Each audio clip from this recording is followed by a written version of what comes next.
The next question they tell us, this is question 18, they tell us that everything here has a concavity that's down, which means they're increasing and they're concave down, which means my slope here would need to be greater than my slope here.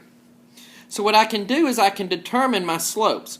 I can determine my slope from 1.1 to 1.2, and by doing that I would say 4.38 minus 4.18, and then divide that result by 0.1, because 1.2 minus 1.1 is 0.1, and I get negative 0.2 over 0.1, which would be 2.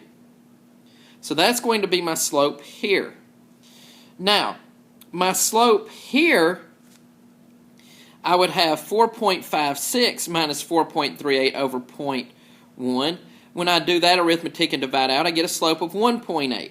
So I know that my slope needs to be somewhere between 1.8 and 1.9, again, because as it increases and it's concave down, my slope gets less and less.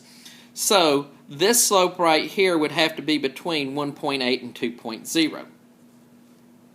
My next question, I'll skip it actually and go down to question number 20 because it won't take as much time.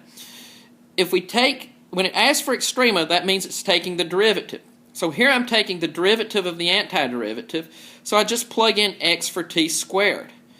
And because this is x and its derivative is 1, I don't have to multiply by a derivative. So what I'm concerned about here is where the sine of x squared is equal to 0. Well, if you plug this in to the graphing calculator and you pull it out, you would see that that value would be at 2.507.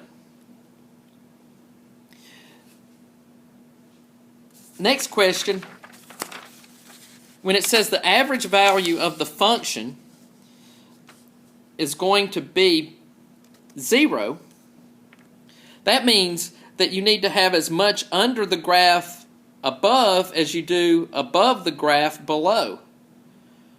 Here you have equal values, so they would have an average value of 0. Same thing happens here. Here, the area between here and here and the area between here and here would be equivalent to this area here. So that would have an average value of 0. If you look at E though, E, this area here with this area here is going to be a lot greater than these two areas combined here. So E is the correct answer for that particular problem.